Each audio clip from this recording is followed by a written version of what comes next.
welcome to a new video on the Ants Portugal channel.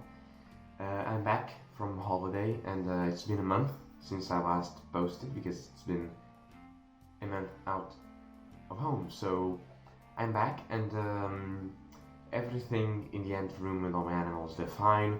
All the colonies have survived without taking too much of a toll to their numbers. And some of them even grew because there was a couple of new generations in a couple of colonies that actually came up during my absence. So I have this new colony which is growing fairly fast and I thought I'd share it with you. So this is a colony of Lasius, Niger, at least I think they are. I am pretty sure that it could be other Lasius. Now I've got the queen in my area a few months back, and now she has right around 50 workers as well as a well-developing pile of brood.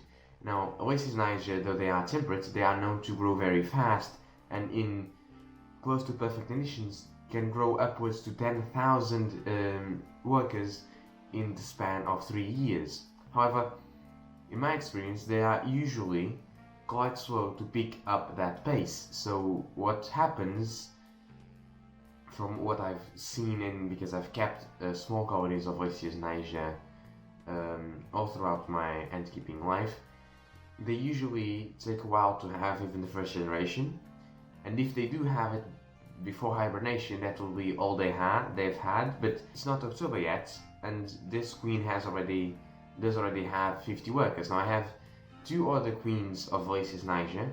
They are exactly the same, but one of them has a single generation and hasn't really have had anything else. It has a couple of eggs, but the eggs aren't really developing yet.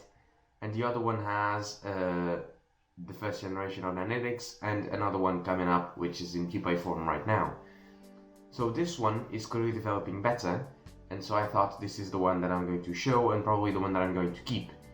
I usually keep them over the winter, and somewhere around the next year's nuptial flight of that same species I'll let them go, because it's never been a species that I like that much, and since I usually didn't have that much space, I prefer to just keep them as little colonies to observe them and then let them go. However, now I have a lot of space, so I thought, well, I keep one and I'll see where they go. Now I have an ant care species guide on Lasius Niger in my channel, which you can check out in the description or probably in the iCards at the top. But that being said, this colony specific it's doing very well. As all Lasius Niger, it is very aggressive towards food, but right now they don't have a lot of larvae, so I fed them the day before yesterday and they aren't really interested in eating protein right now. But as you can see in the nest, they have a lot of broods coming up. The queen is also being very well taken care of. There's always workers around her, grooming her.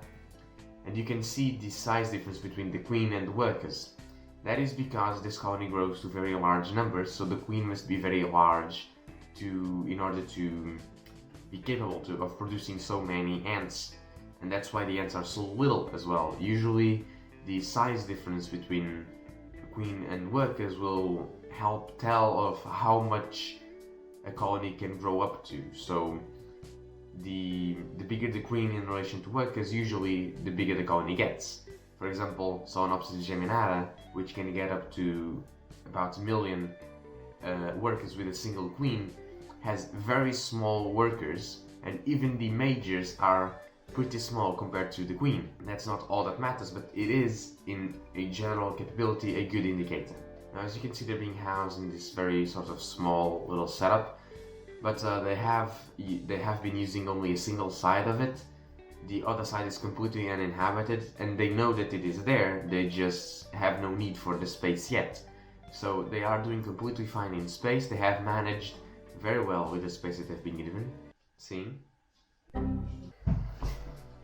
So this colony will definitely be a keeper, and it's definitely going to show up more in the channel as long as they keep thriving, and you know, they're going to be regulars on the channel. I have a lot of ant colonies I haven't shown yet because I have some of them are hard to film, Others are pretty uninteresting. This one is uninteresting right now, but I have a feeling with how they've been developing that they're going to be getting very big very soon.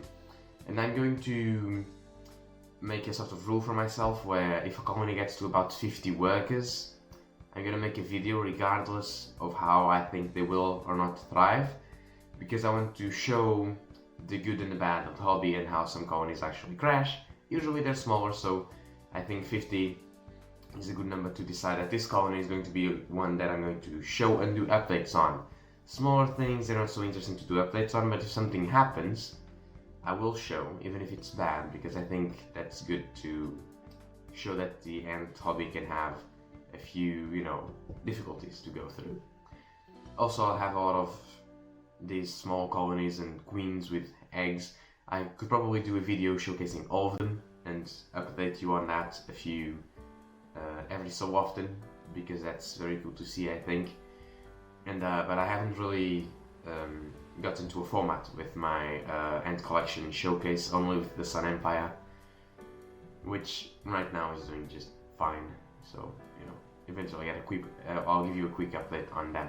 So this colony is going to be regular. They're very cool, and if you have name suggestions, leave them in the comments down below, and I'll pick from yours or choose one myself, because I haven't really thought about it. So this is it. I hope you've enjoyed this video, and bye bye.